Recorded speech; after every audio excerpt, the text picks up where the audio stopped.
friends, welcome to Flosstube and Variety Show number, maybe 121. Wow, I didn't even look it up because I'm sort of not exactly winging it, but a little bit winging it today. Just trying to slip the recording in between other activities, and I have not prepared the description field, which is what I usually do first. And that reminds me of what number it is, but it doesn't matter. You will have seen it in the screen that precedes the video part actually starting.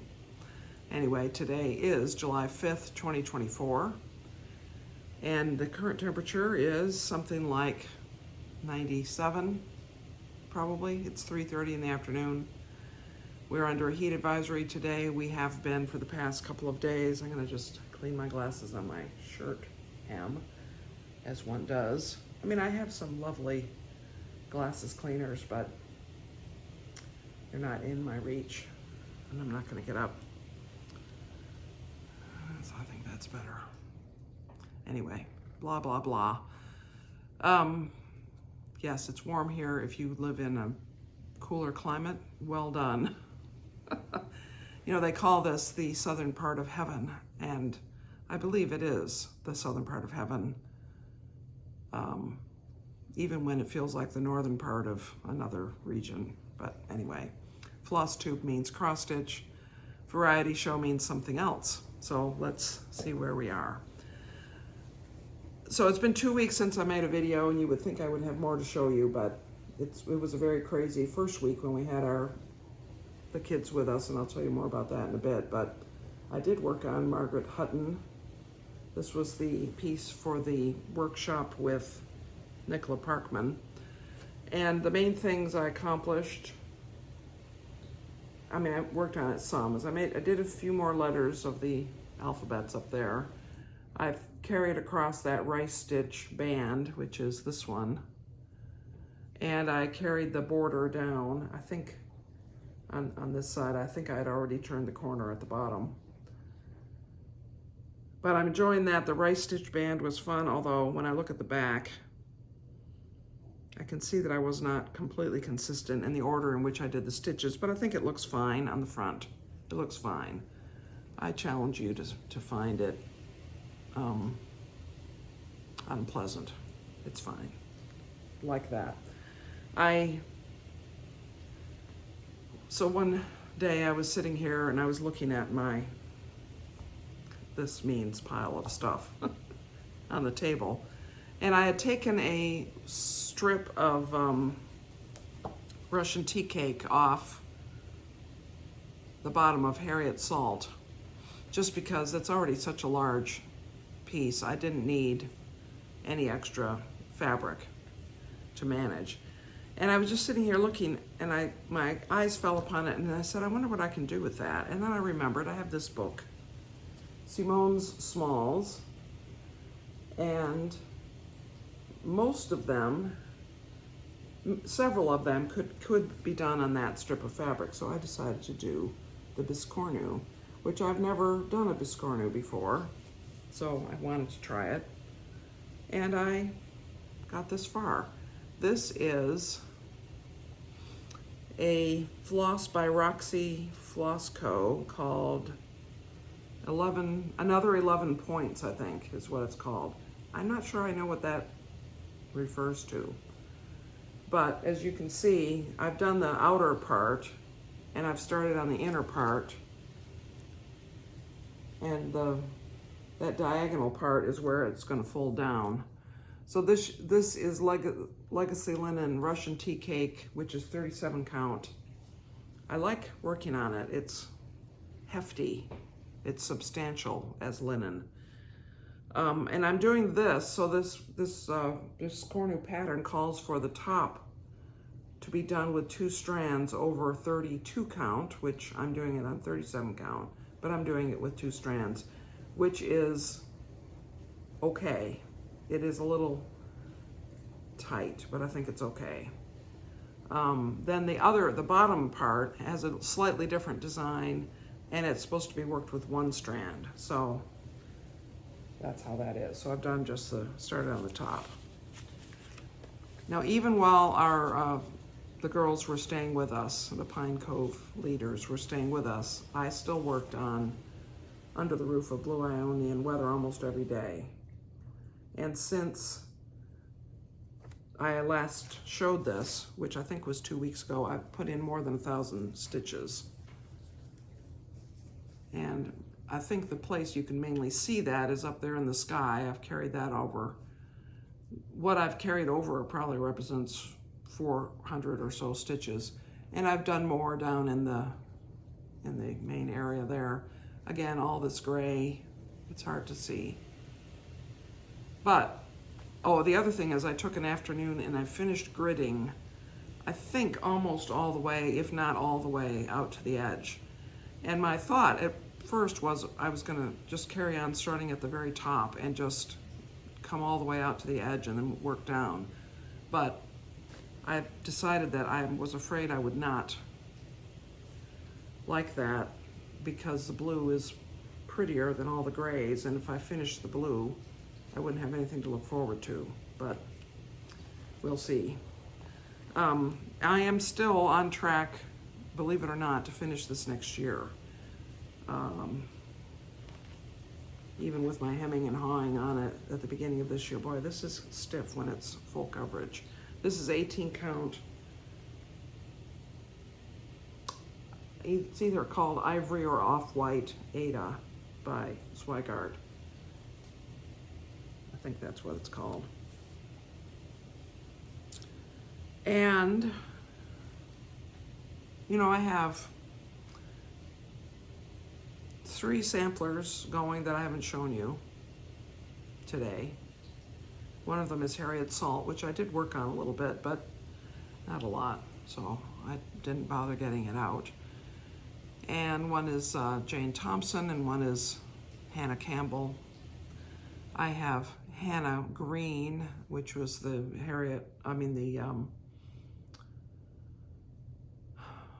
Queen of the May sampler by Hands Across the Sea. Oh, and you can probably hear the dishwasher.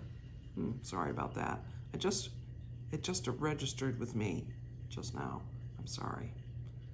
But it's, again, as I said at the beginning, it's hard to slip a time in to make this recording. Anyway, so I have those samplers going. I'm going to start another small, very small one from the Words of Wisdom box soon. I just started the Simone thing. I have the Blackbird Mighty Acorn going. I have that Bethlehem piece going. I have, in theory, I have the Tiger, which I have hardly worked on this year at all. I have the Sampler 193, the red one, the big red design. I have another piece that I didn't even show you at the beginning of the year. I've not touched it this year, which was by Jane Greenough, and it's a little book. Remember that book? Maybe you don't. I think the last time I would have shown it would have been at the beginning of December, or maybe in November 2023. I do have those things going. I'm looking over at my rack where I keep my project bags, and I might have failed to mention, oh, I have Nancy Cook and the ABC sampler, both of those going. But one must start something new. Yes, because it's 4th of July, I don't have any patriotic stitching going, so I decided to start Stars by Plum Street. And remember, this is part of a pair, the other one being, let me just get it out of this project bag I made, which you'll learn more about that next week. I'll tell you in a minute. This is Stripes and Stripes. So the And Stripes was done by Shakespeare's Peddler. Stars by Plum Street, a collaboration. They go together, they're the same size. And this is the, can I do this? These are the threads. And I'm sorry, I know you can't really see that very well.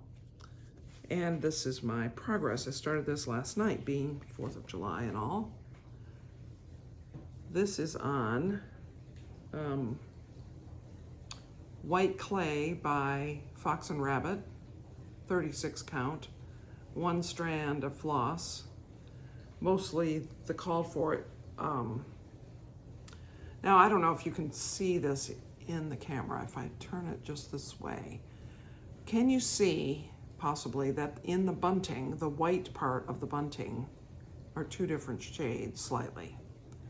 So the one that's on this side is the call for, it's Ecru, DMC Ecru. And it turns out that is exactly the shade of white clay fabric. If you want to know, if you're thinking of ordering white clay fabric to use in a project and you wonder what color really it is DMC Ecru. And it just wasn't showing up, and there's a lot of that color. Now, a lot of it is within the, like it's all the window frames of all of the parts of the barn, and it's some of that barn quilt. I think the letters of stars is that color, and it's in the bunting, which I thought, well, all of that would be fine because it's contrasting with other colors, and the fact that you can't see the letters necessarily in the word stars doesn't matter, because you can definitely tell what the letters are, just the way that's laid out. But the eagles have that color as their light color, their white color, and that has to show. So I decided to change it. And in fact, in this picture, that color hardly shows on those eagles, but I think it probably does more in real life. So I got out my DMC card, which I enjoy having this because I like to just open it and look at all the colors. You know, I mean, it opens way up. It shows all of their colors, and I mean, it showed all their colors as of maybe a 1.5 years ago. They might have come out with some new ones. And I compared Ecru to a couple of other colors, and I decided finally to use DMC 3865, which the real thing I was looking for is it has to be different from the white, which is B5200. And I think it is. It's enough different. And here's the fabric. Let's do it. Don't know how to do it. I think that those are enough different from the fabric and from each other. And so I think I'm satisfied with that. My alternative would be to possibly change the fabric. I mean, I haven't done too much. I could rip that out and use this fabric for something else. So that would also be a possibility, but I would have to choose a darker fabric to make either Ecru or 3865 work better. And I do have other choices, but I think that this is fine. And this piece, I have a fat quarter, so it's enough to do all 3 pieces, the 2 barns and the ampersand, so the other barn is in there, and you see this is the ampersand pillow. So I think that that's good. And we'll see how it goes. And if I get fed up with it, fine. So yesterday was the 248th anniversary of the signing of the Declaration of Independence. And that means 48 years ago, I graduated from high school, which means in 2 years, the country celebrates its 250th, and I celebrate my 50th high school reunion, which I've never been to a reunion. I'm not sure I'm going to start in 2 years. But I also realized that aside from one Blackbird piece, which I haven't even finished into anything, I don't have, I think, any patriotic stitching done. I think that might be true. So I think I'll enjoy doing that, and starting on the 4th of July seemed like a good thing. So that is, again, Plum Street stars, and hopefully that will go along fine. And so that is what I have to show in cross stitch. I did work on Harriet Salt, as I mentioned, but I just finished a couple more letters. No big deal. And when I look at the whole chart, I think, my goodness, Emily. My goodness. That's a big project. Very, very large sampler. How these girls did it, I don't know. But, so that is the Flosstube part. So variety show. Let me tell you a few updates. First of all, before I forget, yes, this weekend is round 7 of the World Sudoku Federation Grand Prix. And Akash Dulani and Ashish Kumar and Prasanna Siddhadri are people whose names I have heard in terms of constructors of puzzles for this round. So that I will be doing. See, this is Friday, so maybe I'll do that tomorrow morning, possibly. I need to get a good night's sleep before I try that. I'm doing very well this year. I haven't quite hit my at least 100 points every month, but I think I have 590 or 570 points maybe. Last year, after 6 rounds, so I'm close to 100. My average is close to 100. And last year, over the course of all 8 rounds, my total was 490 points. So I feel quite good about how that's going. Another thing I'll tell you about is we had, as I said, we had the Pine Cove girls with us, and we really enjoyed them. One of them that we had was somebody who'd been with us last year as well. So that was very fun to see her again. And, you know, even though you've only been with somebody for brief periods of time over the course of a week, the year prior, there is more of a connection the second year. And we enjoyed having good conversation with Kylie and with the other 2 girls as well. They're college students, rising sophomore, rising junior, and rising senior. And just such a pleasure to get to know them. We fixed supper for them here 2 of the nights, and we played games afterwards. They are both very well brought up and very well trained by their organization that whatever the host family wants to do, they do. I'm sure if we had said, we're gonna watch a movie, that would have been fine. If we had said, supper's over, could you guys make yourselves scarce? We just need some downtime, that would have been fine. But we wanted to play games, and that was extremely fine with them. So I wanted to talk about games. My aunt gave us Wordspiel, gave me this game for my birthday.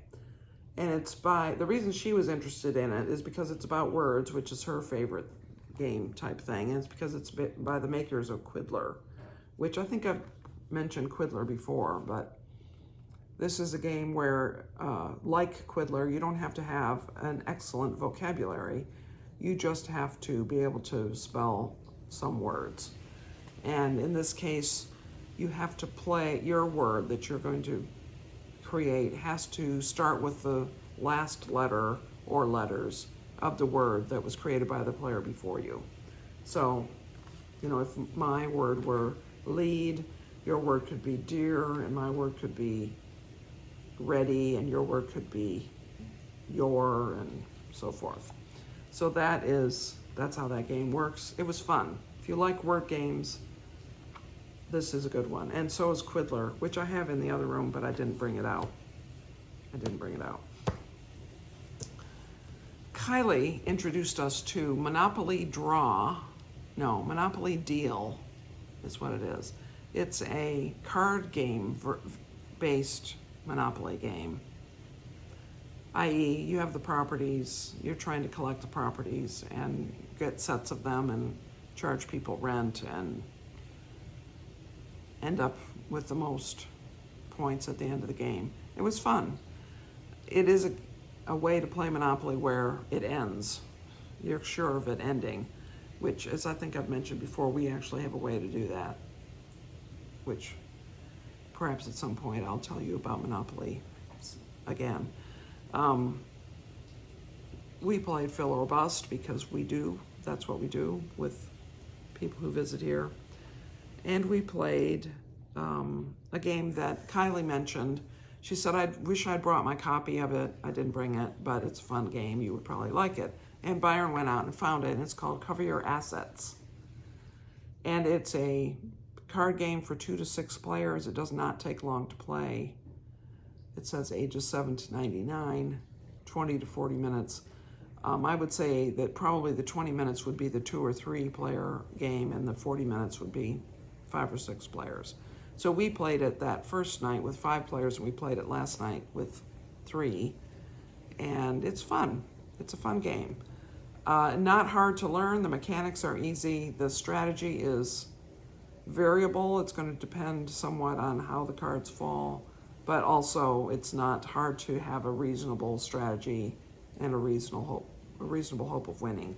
Turns out I won both games we played last night with Cindy and Byron. I won them big time, but that was fun. And then my friend Susan gave me a game for my birthday called Sky Team. And this is a 2-player cooperative game where your goal is to successfully land your aircraft at an airport. And this is the game board, and you're using dice, which you roll to give value to put down, to engage the brakes, to put down the landing gear, to lower the flaps, to keep the plane level, or to make it level, and to make sure that you hit the ground when you are at the airport and not before and not after. And so Byron and I played that for the first time this afternoon. And the first time we didn't really know what we were doing. The second time we got it, we understood it. So that the first airport that you land at is Montreal, and it has pretty basic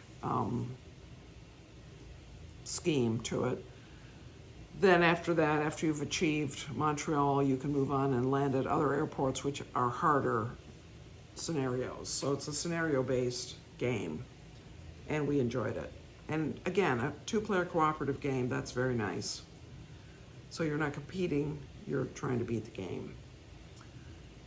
So it turns out when one is a host family for Pine Cove City leaders, they always leave a gift. And the first year, this is our 3rd year of doing this. The first year they left us mugs, which are among our favorite mugs.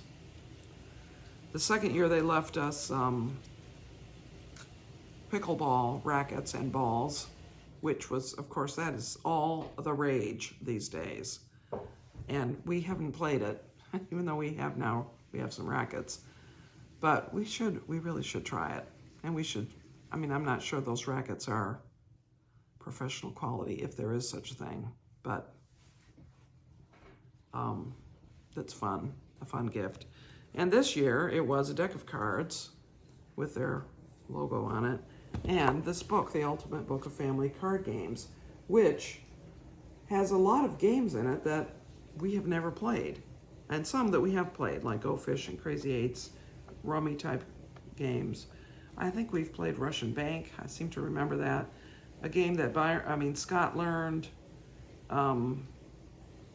at some point is Egyptian Rat something, that's in here, which I never really understood how to play it. But some of the games are games you play really fast, that you have to be quicker than your opponents. And some of the games are more thoughtful games. So it's a nice collection. And it's fun to have sort of normal card games that we could learn and be able to have at our fingertips. So, oh shoot, you know what? I'm gonna pause the video and go and get something I meant to show you. I'll be right back. I think I'm gonna edit that out, but I didn't actually pause the video, but possibly you will see an edit. So I have been knitting. And I've shown you this even fairly recently, but I've made progress, so that's good. So I'm working on a scarf on this pattern, which is a nice lacy pattern. It's a 12 row repeat, and it's on this purpley yarn. And let's see which is the right side. This is the right side. So I've been, see, well, it's pretty with the light shining through it. So I've been making a lot of progress. I'm almost done with the first skein, and it's a little more than half the length that I would like it to be. You know, if I think it's gonna be a scarf that I'll wrap around my neck, I would want it, you know, some more length to it than this. I have enjoyed doing this pattern, and here's what I have left of the first skein. So just maybe one more repeat, or two maybe, of the pattern on that.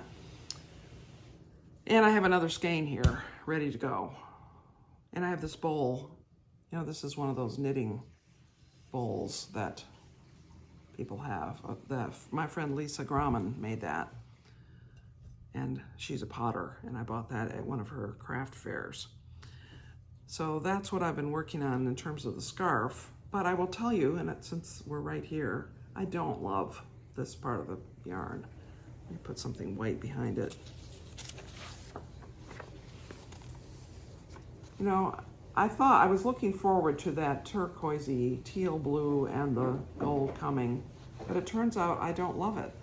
I don't think it goes with the rest of the colors. And I realize this is supposed to be sock yarn. You know, you're supposed to make a sock with it, socks with it, just not just one sock. So I'm not even using it for its intended purpose. And this part I really like, the purple part. So I don't know, but I'm enjoying the work, the progress on it. So I'm gonna keep working on it. And the nice thing about knitting is it doesn't take operating room style lights and high magnification to be able to do it. Which brings me to a little preview of what's going to happen in the next couple weeks. So next Tuesday I have my first cataract surgery, and then a week from Wednesday I have my second. And I said to a friend, you know, I'm treating this in terms of how I'm planning my life as if I'm getting my hair cut, which I think is what it will be. I mean, I don't think it's going to be a big deal. But I do think, from what I've read, that I will have some interruption to my cross-stitching life. Therefore, I've planned other activities for the next few weeks. One of them will be knitting. Another will be sewing, quilt making, and that sort of thing. And I have Lego models I would like to put together, and jigsaw puzzles and all that kind of thing. That it's not that they don't require any vision, but they don't require super sharp vision. So I think that that's going to be my plan. Therefore, I will definitely not be doing a Flosstube this coming a week from today. I might, we'll see how it goes, I might do a video the following week, which would be the 21st-ish, or 20th, something like that. Whatever the Friday would be 2 weeks from today. This is 5th plus 14th, 19th, maybe the 19th. I might do a video that day. It might be light on the cross stitch and more so on other things, on the variety show. Don't know, we'll see. Then the following week, I will do a video for sure. That will be the 26th, I believe, or 25th, whatever that date will be. I will definitely do a video that day. Again, it might be light on cross stitch, but I don't want to go huge amounts of time without putting out any kind of a video at all. So, for sure the last Friday in July. And then there'll be a couple weeks when I might not, because our friend Anne is going to be visiting. We have other things going on, and I still won't have my new glasses prescription. So who knows what my cross-stitching vision will be like. I mean, we're going to be busy with other things though, primarily. So the first couple weeks in August will not be major video weeks. Again, I might just slip something in. It might or might not have cross-stitch in it. Don't know. I expect by mid-August that they will let me do an optometry visit to figure out my new prescription. And by the end of the month, I'll have whatever glasses I'm going to have. And I'll be approaching my optimal vision that will be my post-cataract vision by the end of August. I think so. Don't know. So all that to say, I'm not sure how much cross stitch I'll be doing, but I will be doing other things, knitting, these other activities that I do. And I hope that you will join me for my videos, even if I have forecasts that I won't be doing cross stitch in them, because I just enjoy the interactions that I have with you. But there will definitely be a galloping horse video next week. My friend Cindy and I recorded it yesterday. We have some fun things to show in that video, and I'm going to edit it maybe tomorrow and put it up probably Thursday of next week. So not on Friday, a Flosstube day, but on the Thursday, I think. And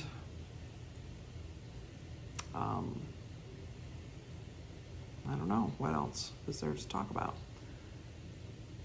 I don't know. I mean, I could talk about the weather, but you don't want to hear that. But I will say one word of encouragement to those of us who are in the hot parts of the nation, or the world, in fact. A number of years ago, probably 15 years ago now, I caught myself at the beginning of June saying, and now the uncomfortable part of the year starts, and I just hate the summer, and it's so hot, and I don't like it, and it's just unpleasant. And I began to sort of think and look ahead and say, well, at least by the beginning of October, it'll be nice again, even by the middle of September. And I realized that I was thinking in terms of a third of my life, nearly 4 months of my life, being unpleasant, uncomfortable, distasteful. Well, why would I do that?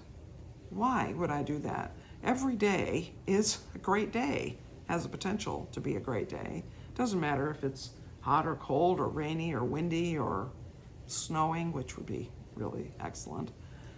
It's a gift. Every day is a gift. And I just made the decision to stop wishing away a third of my life because it was going to be hot, and just to enjoy the heat. And so there are some advantages to the heat. One is that if I get too chilly inside my own house or some building because the air conditioning is running full tilt, I can step outside and immediately warm up. The second is I don't have to wonder if I need a jacket. The third is there gets to be a part of the summer when my husband doesn't have to mow the lawn because it hasn't rained. We're sort of at that stage a little early this time, but even as I've been making this video, there's been some clouds roll up, and there's a chance of thunder showers today, which we really do desperately need. Not desperately. We need rain. We do need rain. We're not in a full-on drought situation here. The city water supply is fine and all of that, so we're in good shape from that standpoint. But the main feature of this weather is that it is hot. I spent probably 10 minutes standing outside a neighbor's house in the shade, chatting about our HOA and things, and realized that it was hot. I said to her at one point, let's stand in the shade. I don't need that much vitamin D, which of course I probably do need that much vitamin D, but not at the cost of standing in 90, I think it was 94 degrees at that point, and that was around 11:30 in the morning. Right now, it's 98 and cloudy. So if it were full sunny, it might be hotter. The forecast high was 400, but that's fine. That is fine. Yes, it's hot outside, very pleasant inside. I am thankful for air conditioning. on those nights when we haven't had air conditioning, when our air conditioner has been broken, we had to use a fan, which is, of course, the old-fashioned way to exist in the summer. And it was fine. It really was. So, anyway, I hope that you are staying cool enough to be healthy and to be happy. Every day is a gift. Every day. We don't know what an hour from now will bring, let alone tomorrow or next week or next month. I certainly have enjoyed making this video today and chatting with you, and I hope that you will have a great couple weeks of cross-stitching until I come back, possibly in 2 weeks. Or did I say definitely in 2 weeks? I can't remember. Sometime soon. There will definitely be a galloping horse video next week, and I look forward to whenever I do get a chance to make another video. Thanks for watching. I hope if any of you are new, you have found something interesting. And if you are going to miss me while I'm gone, you can always go back and watch older videos. There's lots of fantastic content on this channel. Anyway, that's all. Many blessings to you, friends.